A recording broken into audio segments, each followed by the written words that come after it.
نحمده ونصلي على رسوله الكريم اما بعد فاعوذ بالله من الشيطان الرجيم بسم الله الرحمن الرحيم رب اشرح لي صدري ويسر لي امري واحلل عقدة من لساني يفقهوا قولي رب يسر ولا تعسر وتمم بالخير اللهم انا نسألك علما نافعا ورزقا طيبا وعملا متقبلا اللہم فقہنا فی الدین آمین۔ الحمدللہ طالبات، طہارت کے مسائل میں ہم پڑھیں گے پانی کا بیان۔ وعن ابی سعید الخدری رضی اللہ تعالی عنہ قال، حضرت ابو سعید خدری رضی اللہ عنہ بیان کرتے ہیں، اللہ کے رسول صلی اللہ علیہ وسلم نے فرمایا، ان الماء طہور، بے شک پانی پاک ہے، لا ینجسہ، نہیں نجس کرتی اس کو، شیئن، کوئی بھی چیز۔ اخرجہ الثلاثۃ وصححہ احمد، اسے ثلاثہ نے روایت کیا ہے اور احمد نے اسے صحیح کہا ہے۔ پچھلے سبق میں آپ لوگوں کو یہ ڈیفینیشن دے دی گئی تھی کہ ثلاثہ کس کو کہتے ہیں، اربع کسے کہتے ہیں، خمسہ کسے کہتے ہیں، ستہ کسے کہتے ہیں، سبعہ کسے کہتے ہیں۔ امید کرتی ہوں کہ آپ کو اس کی اچھے سے سمجھ آ گئی ہوگی۔ حضرت ابو سعید خدری رضی اللہ عنہ روایت کرتے ہیں کہ اللہ کے رسول صلی اللہ علیہ وسلم نے فرمایا، بے شک پانی پاک ہے، اسے کوئی چیز ناپاک نہیں کرتی۔ اسے ثلاثہ نے روایت کیا ہے اور احمد نے اس کو صحیح کہا ہے۔ یہ حدیث اس سوال کے جواب میں ہے جو بعیر وداع کے متعلق کیا گیا تھا۔ حضرت ابو سعید خدری رضی اللہ عنہ روایت کرتے ہیں کہ اللہ کے رسول صلی اللہ علیہ وسلم سے عرض کیا گیا، یا رسول اللہ صلی اللہ علیہ وسلم، کیا ہم بعیر وداع سے وضو کر سکتے ہیں؟ حالانکہ وہ ایک ایسا کنواں ہے جس میں حیض والے کپڑے، کتوں کے گوشت کے ٹکڑے اور بدبودار چیزیں ڈالی جاتی ہیں۔ پس آپ صلی اللہ علیہ وسلم نے فرمایا، الماء طہور، بے شک پانی پاک ہے، لا ینجسہ شیئن، اسے کوئی چیز ناپاک نہیں کرتی۔ ترمذی نے کہا کہ یہ حدیث حسن ہے اور امام حاکم نے اسے صحیح کہا ہے۔ تو اس حدیث سے کیا ثابت ہوا؟ اس حدیث سے ثابت ہوا کہ پانی کسی چیز کے گرنے سے ناپاک نہیں ہوتا، خواہ وہ قلیل مقدار میں ہو یا کثیر میں، خواہ اس پانی کا رنگ، بو اور ذائقہ تینوں بدل جائیں یا کوئی ایک وصف بدل جائے۔ وعن ابی امامۃ الباہلی رضی اللہ تعالی عنہ قال، قال رسول اللہ صلی اللہ علیہ وسلم، حضرت ابو امامہ باہلی رضی اللہ عنہ بیان کرتے ہیں، کہتے ہیں کہ اللہ کے رسول صلی اللہ علیہ وسلم نے فرمایا، ان الماء، بے شک پانی، لا ینجسہ شیئن، اسے کوئی چیز ناپاک نہیں کرتی، الا ما غلب علی ریحہ، مگر وہ چیز کہ اس کی بو پر غالب آ جائے، وطعمہ، اور اس کے ذائقے پر، ولونہ، اور اس کے رنگ پر۔ یعنی اللہ کے رسول صلی اللہ علیہ وسلم نے فرمایا کہ بلا شبہ پانی کو کوئی چیز ناپاک نہیں کرتی، الا یہ کہ کوئی چیز اس پانی کی بو، ذائقے اور رنگ پر غالب آ جائے۔ یہ جو حدیث ہے یہ ضعیف ہے۔ بیہقی میں روایت ہے کہ پانی پاک ہے اور پاک کرنے والا ہے، الماء طہور الا ان تغیر ریحہ او طعمہ او لونہ بنجاست تحدث فیہ۔ بیہقی کی روایت میں ہے کہ پانی پاک ہے، پاک کرنے والا ہے، الا یہ کہ پانی میں نجاست گرنے سے اس کی بو یا ذائقہ یا اس کی رنگت بدل جائے۔ تو کیا پتہ چلا؟ پتہ چلا کہ پانی خواہ قلیل ہو یا کثیر، اگر نجاست گرنے سے اس پانی کے تین اوصاف، رنگت، بو اور اس کا ذائقہ، ان تینوں میں سے اگر کوئی ایک وصف بھی اس کا تبدیل ہو جائے تو وہ پانی ناپاک ہو جائے گا۔ وعن عبداللہ بن عمر رضی اللہ تعالی عنہما قال، قال رسول اللہ صلی اللہ علیہ وسلم، حضرت عبداللہ بن عمر رضی اللہ تعالی عنہما بیان کرتے ہیں کہتے ہیں کہ اللہ کے رسول صلی اللہ علیہ وسلم نے فرمایا اذا کان الماء قلتین، جب پانی 2 کلے ہو، لم یحمل الخبث، تو وہ ناپاکی کو قبول نہیں کرتا، وفی لفظ لم ینجس، اور اسی طرح کچھ اور روایات میں، یعنی ایک دوسری روایت کے الفاظ اس طرح سے ہیں لم ینجس، کہ وہ ناپاک نہیں ہوتا۔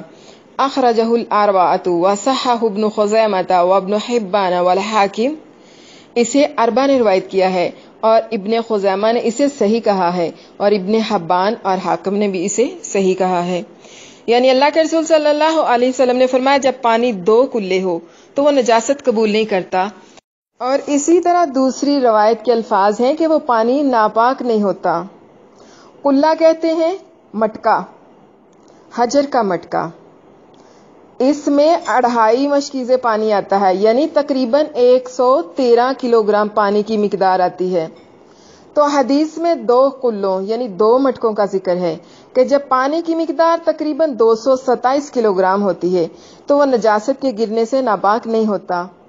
البتہ پانی کے رنگ، ذائقے یا بو کے تبدیل ہو جانے سے پانی ناپاک ہو جاتا ہے، اور یہ پانی کی کم از کم کثیر مقدار بیان کی گئی ہے، یعنی اگر پانی 2 کلوں سے کم ہوگا تو پھر نجاست گرنے سے ناپاک ہو جائے گا، خواہ اس پانی کا کوئی بھی وصف تبدیل نہ ہوا ہو۔ وعن ابی ہریرہ رضی اللہ تعالی عنہ قال قال رسول اللہ صلی اللہ علیہ وسلم، حضرت ابو ہریرہ رضی اللہ عنہ بیان کرتے ہیں اللہ کے رسول صلی اللہ علیہ وسلم نے فرمایا لا یغتسل احدکم فی الماء الدائم وہو جنب، کہ نہ کوئی غسل کرے تم میں سے کھڑے پانی میں اور وہ حالت جنابت سے ہو، یعنی تم میں سے کوئی شخص حالت جنابت میں کھڑے پانی میں غسل نہ کرے۔ یہ مسلم شریف کی روایت ہے۔ وللبخاری، اور بخاری کے الفاظ ہیں، یعنی اس حدیث کو بخاری شریف نے بھی روایت کیا ہے، اور بخاری میں اس کے الفاظ ہیں لا یبولن احدکم فی الماء الدائم، تم میں سے کوئی بھی آدمی کھڑے پانی میں پیشاب نہ کرے، الذی لا یجری، وہ پانی جو جاری نہ ہو، چلتا نہ ہو، ثم پھر یغتسل، اس میں غسل کرے، ثم یغتسل فی، پھر وہ اس میں غسل کرے۔ یعنی بخاری کی روایت میں اس طرح سے ہے کہ تم میں سے کوئی شخص کھڑے پانی میں پیشاب نہ کرے اور پھر وہ اس میں غسل کرے، اور مسلم کی روایت میں منہ کے الفاظ ہیں، یعنی اس پانی میں سے پانی لے کر غسل کرے، جبکہ بخاری میں فی ہی لکھا ہے کہ اس میں غوطہ لگا کر غسل کرے۔ ابو داؤد میں ہے وَلَا يَغْتَسِلْ فِيهِ مِنَ الْجَنَابَةِ، کہ اس میں غسل جنابت نہ کرے۔ کھڑے پانی سے کیا مراد ہے؟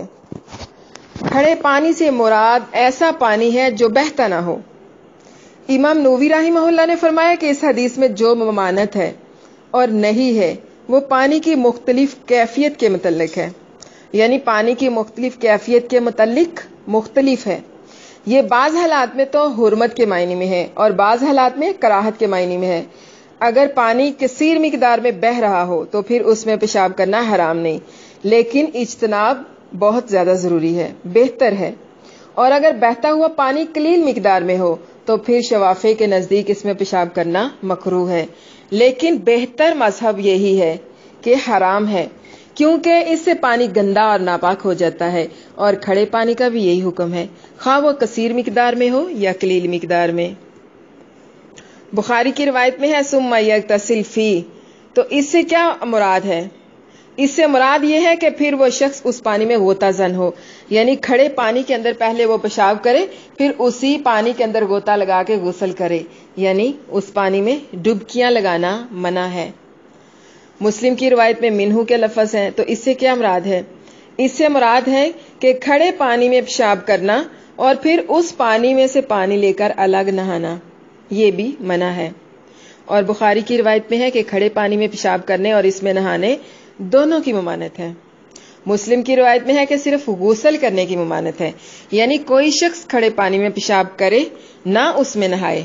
بس پانی جب قلیل مقدار میں ہو تو یہ نہیں تحریمی ہے، اور جب پانی کثیر مقدار میں ہو تو پھر یہ نہیں تنزیہی ہے۔ واللہ عالم۔ وعن رجل صاحب النبی صلی اللہ علیہ وسلم قال، اللہ کے نبی صلی اللہ علیہ وسلم کے صحابہ میں سے ایک آدمی سے روایت ہے، کہتے ہیں نہا رسول اللہ صلی اللہ علیہ وسلم، کہ ہمیں اللہ کے رسول صلی اللہ علیہ وسلم نے منع فرمایا، ان تغتسل المرأۃ بفضل الرجل، یہ کہ عورت مرد کے بچے ہوئے پانی سے غسل کرے، او الرجل بفضل المرأۃ، یا مرد عورت کے بچے ہوئے پانی سے غسل کرے، ولیغترفا جميعا، پس چاہیے کہ وہ دونوں اکٹھے غسل کر لیں۔ اخرجہ ابو داؤد والنسائی واسنادہ صحیح، اسے ابو داؤد اور نسائی نے روایت کیا ہے اور اس کی سند صحیح ہے۔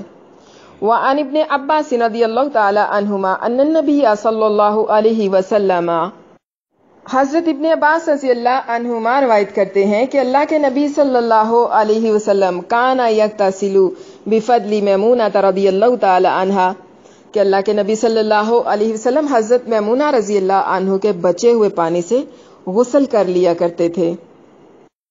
اخرجہ مسلم، اسے مسلم شریف نے روایت کیا ہے۔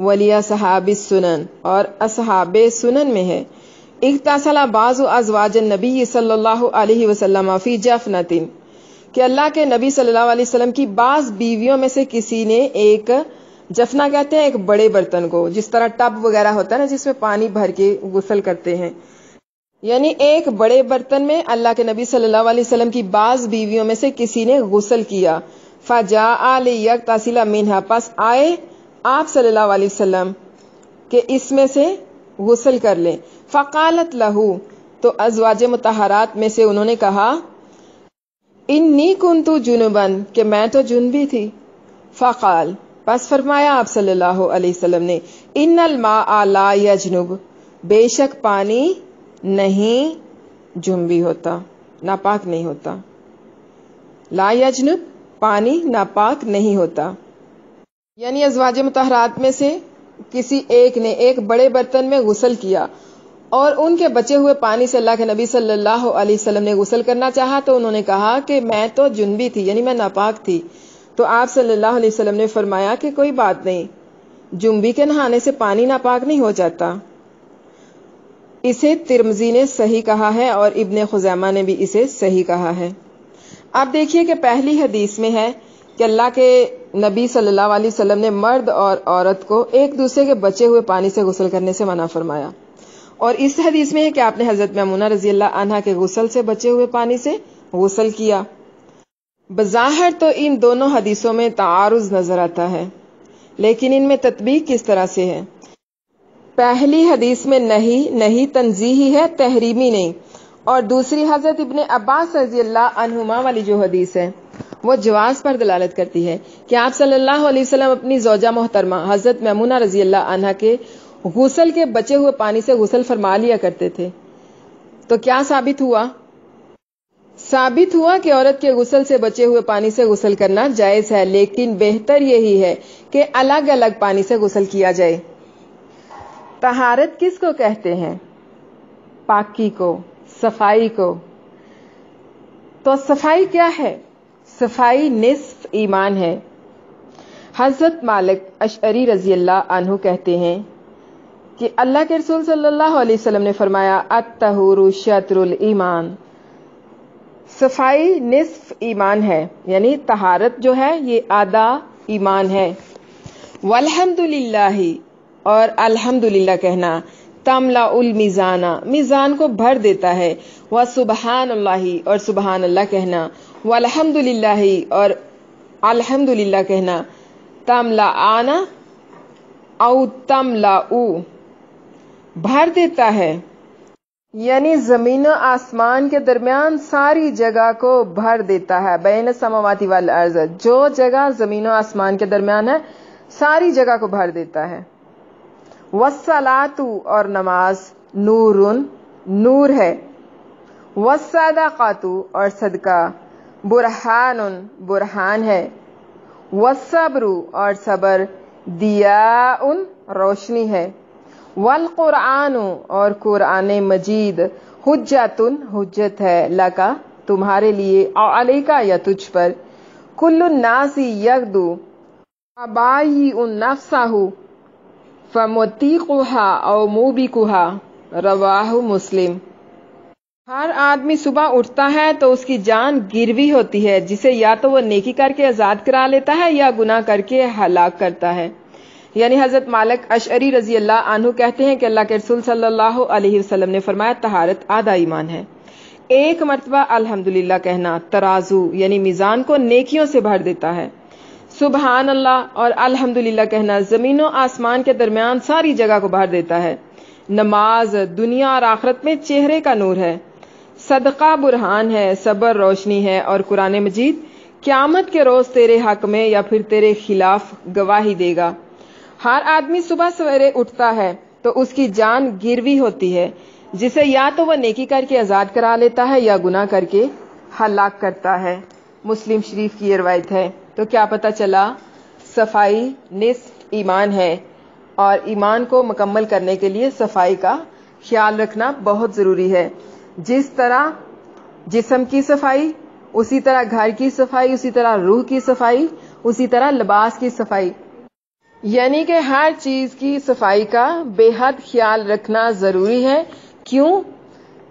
کیونکہ الطہور شطر الایمان، صفائی نصف ایمان ہے، تو ایمان کو مکمل کرنے کے لیے باقی معاملات کے ساتھ صفائی کا بھی خیال رکھنا بے حد ضروری ہے۔ وآخر دعوانا ان الحمد للہ رب العالمین۔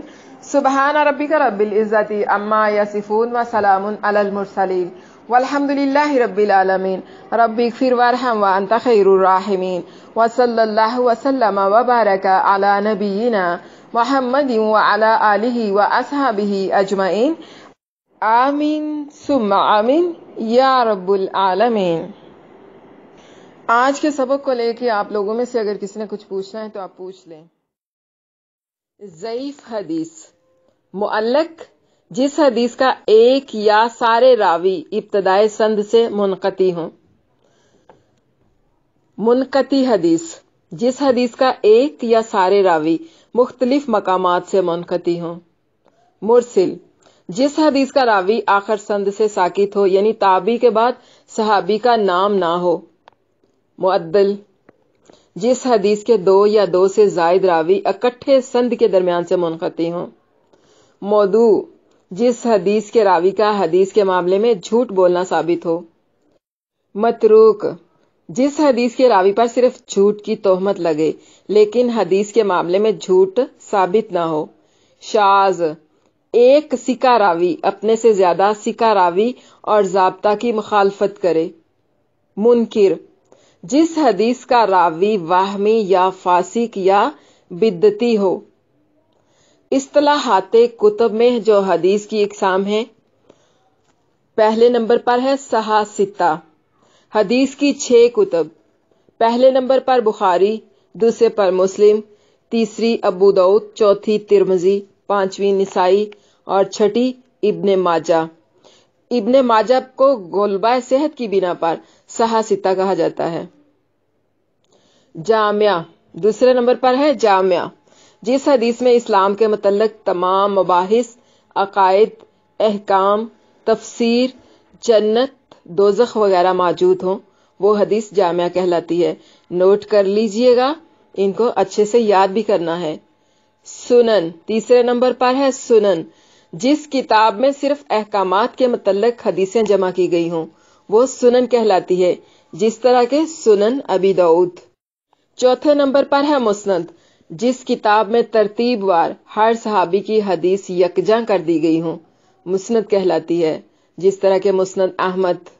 مستخرج، پانچویں نمبر پر مستخرج، جس کتاب میں ایک کتاب کی حدیث کسی دوسری سند سے روایت کی جائے، مستخرج کہلاتی ہے، مثلا مستخرج الاسماعیلی البخاری۔ چھٹے نمبر پر ہے مستدرک، جس کتاب میں ایک محدث کی قائم کردہ شرائط کے مطابق وہ حدیث جمع کی جائیں جو اس محدث نے اپنی کتاب میں درج نہ کی ہوں، مستدرک کہلاتی ہے، مثلا مستدرک حاکم۔ اس کے بعد 7واں درجہ ہے، 7ویں نمبر پر ہے اربعین، جس کتاب میں 40 احادیث جمع کی گئی ہوں، وہ اربعین کہلاتی ہے، مثلا اربعین امام نووی رحمہ اللہ۔ الحمدللہ بہت جلد ہم تعلیم الحدیث کے کورس کا آغاز کرنے والے ہیں. اس میں ہم امام نووی رحمہ اللہ کی 40 پڑھائیں گے. نوٹ کر لیجئے کہ جس حدیث کے راوی ہر زمانے میں 2 یا اس سے زائد ہوں مشہور کہلاتی ہے، اور جس کے راوی کسی زمانے میں کم سے کم 2 رہے ہوں وہ عزیز کہلاتی ہے. جس حدیث کے راوی کسی زمانے میں 1 رہے ہوں، مطلب جس کا راوی 1 رہا ہو، وہ غریب کہلاتی ہے. تو یہ تو تھی مختصر اصطلاحات حدیث، یعنی حدیث کی اصطلاح میں حدیث کی اقسام. امید کرتی ہوں کہ آپ نے انہیں نوٹ کیا ہوگا اور ان کو اچھے سے یاد بھی کرنا ہے، کیونکہ پڑھی جانے والی حدیثوں میں جب ہم اپنے سبق کا آغاز کریں گے تو یہ تمام اقسام، یعنی ان اقسام میں سے کوئی نہ کوئی قسم آپ کو حدیثوں کے ساتھ نظر آئے گی، تو آپ لوگوں کو پتہ ہونا چاہیے. امام ابن حجر رحمہ اللہ بلوغ المرام کے مقدمہ میں لکھتے ہیں کہ تمام تعریفیں اللہ تعالیٰ کے لیے ہیں، اس کی ظاہری، باطنی، نئی اور پرانی نعمتوں پر، اور درود و سلام نبی کریم صلی اللہ علیہ وسلم پر، آپ کی آل اور اصحاب پر، کہ جو آپ کے دین کی مدد میں بہت تیز چلے، اور آپ صلی اللہ علیہ وسلم کے تابع داروں پر بھی، جو آپ صلی اللہ علیہ وسلم کے علم کے وارث بنے، اور نبیوں کے وارث علماء ہی ہیں، اور یہ بہترین وارث اور نہایت عمدہ ورثہ ہے. احکام شریعت پر مشتمل حدیث کے دلائل کا مجموعہ جو ہم پڑھنے والے ہیں. اگر اس مجموعہ حدیث کو آپ لوگ اچھے سے یاد کر لیتے ہو تو آپ عالم دین بن جاؤ گے. اس میں ہر حدیث کے بعد راوی اور امام کا نام بھی ذکر کر دیا گیا ہے. اب یہاں پر آپ کو کچھ مختلف چیزیں، مختلف باتیں نظر آئیں گی، آپ ان کو بھی نوٹ کر لیجئے. پہلے نمبر پر السبعۃ، 7 سے مراد کون سے حضرات ہیں، کون سے ائمہ ہیں؟ احمد، بخاری، مسلم، ابو داؤد، نسائی، ترمذی اور ابن ماجہ. الستہ، اس سے مراد امام احمد کے سوا باقی ائمہ کرام ہیں، یعنی صحاح ستہ کی کتب جو ہیں وہ. الخمسہ، خمسہ سے مراد بخاری اور مسلم کے علاوہ، یعنی حضرات ائمہ احمد، نسائی، ابو داؤد، ترمذی، ابن ماجہ. اور بعض اوقات الاربعہ، 4، یعنی بعض اوقات میں الاربعہ یعنی 4 اور احمد بھی کہہ دیتے ہیں، یعنی کہ احمد بھی شامل ہیں. اس سے مراد ابو داؤد، نسائی، ترمذی، ابن ماجہ ہیں. اور جہاں پر آپ کو ثلاثہ نظر آئے، جہاں پر 4 نظر آئے گا وہاں پر مراد ابو داؤد، نسائی، ترمذی اور ابن ماجہ ہیں. اور جہاں پر آپ کو نظر آئے کہ رواہ الثلاثہ، کہ انہیں ثلاثہ نے روایت کیا، یعنی انہیں 3 نے روایت کیا ہے، تو ابو داؤد، نسائی، ترمذی اور ابن ماجہ، اور 3 سے ان کے آخری کے علاوہ ہیں، یعنی ابن ماجہ کو حذف کر دیں تو باقی کیا رہ جائے گا؟ ابو داؤد، نسائی اور ترمذی. جبکہ متفقن علیہ سے مراد شیخین بخاری اور مسلم ہے، جیسے کہ میں نے ابھی آپ کو پہلے بتایا بھی ہے. بعض اوقات صرف ان میں دونوں کا نام لیا جاتا ہے، مطلب بعض حدیثوں میں یہ نظر آئے گا آپ لوگوں کو کہ اسے بخاری اور مسلم نے روایت کیا ہے، بعض میں آپ کو یہ نظر آئے گا کہ اسے شیخین نے روایت کیا ہے، یا پھر کہیں پر آپ کو متفقن علیہ بھی نظر آئے گا. کسی بھی عمل کو کرنے سے پہلے سب سے ضروری جو چیز ہوتی ہے وہ ہوتی ہے نیت. اگر نیت خالص ہوگی تو عمل بھی خالص ہوگا، اگر نیت خالص نہیں ہوگی تو عمل بھی خالص نہیں ہوتا. انما الاعمال بالنیات، نیت کو عمل سے پہلے رکھ دیا گیا. اس کا مقصد یہی ہے کہ اگر نیت اچھی ہوگی تو ہمارا عمل اچھا ہوگا، ہمیں اس کا اجر و ثواب ملے گا، اور اگر نیت اچھی نہیں ہوگی تو ہمارا عمل بھی اچھا نہیں ہوگا، اس لیے ہمیں اس کا ثواب بھی نہیں ملے گا. اعمال کے اجر اور ثواب کا دارومدار نیت پر ہے. حضرت عمر بن خطاب رضی اللہ عنہ کہتے ہیں کہ میں نے رسول اللہ صلی اللہ علیہ وسلم کو فرماتے ہوئے سنا، سمعت رسول اللہ صلی اللہ علیہ وسلم یقول انما الاعمال بالنیات وانما لکل امرئ ما نوى فمن كانت ہجرته الى الدنیا یصیبها او الى امرأة